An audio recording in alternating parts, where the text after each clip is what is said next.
Something about the way my mom had been acting didn't sit right with me. It wasn't just what she said. It was what she didn't. The way she went still whenever my father was mentioned. The way she answered questions with reassurance instead of details. The way she kept trying to move past things like they were already settled. The mention of my father had felt like flipping a switch I didn't know existed. Her reaction wasn't confusion or grief. It was shock, sharp and immediate. Like I'd stumbled into something she'd spent years making sure stayed buried. I tried to tell myself I was overthinking it. I've been doing a lot of that lately. Every shadow felt longer. Every sound felt intentional. I was bouncing between hotels, keeping my head down, trying to blend into the background like that would somehow make me harder to find. But I couldn't shake the feeling that it didn't matter.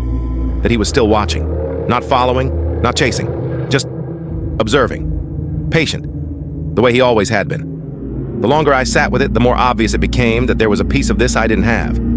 Something that explained why the cards started when they did. Why they never stopped. Why my mom reacted the way she had all those years ago and again now. I knew she had answers I didn't.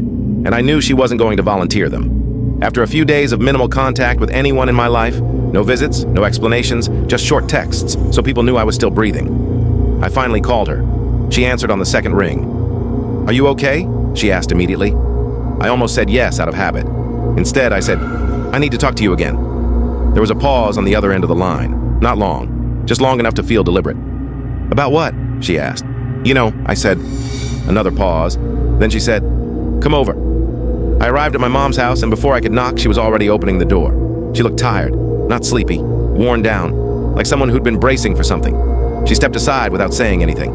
I walked straight to the dining room table and sat down. Same chair I'd sat in 1,000 times growing up. Same view of the kitchen doorway. She didn't sit right away. She hovered near the counter, hands resting on the edge like she needed something solid to hold on to. "Mom," I said, "what the hell is going on?" She closed her eyes for a second. "Am I missing a piece here?" I asked. "Do you know something?" "It's complicated," she said. "That's not an answer," I said. "Not anymore." She finally sat across from me, folded her hands, unfolded them, folded them again. "You spoke about your father," she said carefully. "That day, you caught me off guard." "You didn't look surprised," I said. "You looked scared." Her jaw tightened. "He wasn't a good man," she said. I waited. She glanced toward the hallway like she expected someone else to be standing there listening. Then she looked back at me. "He wasn't always bad," she said. "But he wasn't safe. Not for me. Not for you.